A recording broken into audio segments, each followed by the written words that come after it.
क्या अगर किसी SC/ST कम्युनिटी के व्यक्ति को अन्य व्यक्ति फ़ोन पर जाति सूचक गालियाँ देता है और उसको धमकाता है और वह सार्वजनिक दृश्य में नहीं होती है, तो क्या इसमें SC/ST एक्ट लगेगा? तो आंसर नहीं।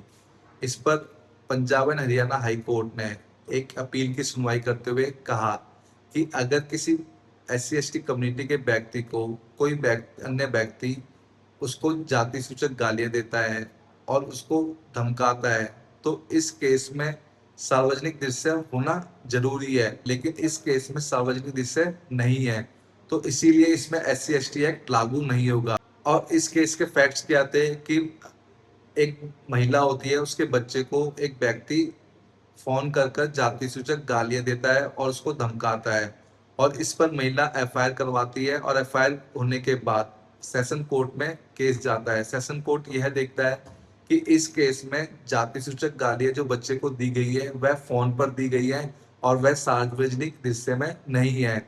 और सेशन कोर्ट यह बोलता है कि जो SC/ST एक्ट का जो मेन इंग्रीडिएंट्स है कि उसमें क्लियरली कहा गया है कि अगर किसी SC/ST कम्युनिटी के व्यक्ति को सार्वजनिक रूप से अपमान किया जाता है या उसको जाति सूचक शब्द कहे जाते हैं, तो उस पर SC/ST एक्ट लागू होगा। लेकिन इस केस में ऐसा कुछ भी नहीं हुआ था।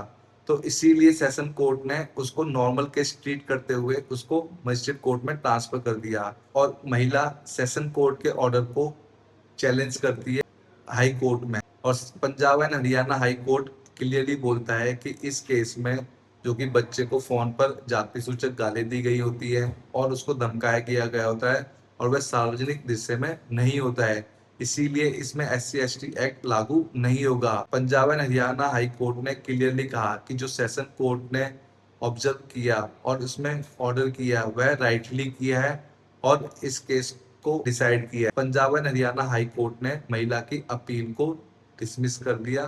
Thank you so much.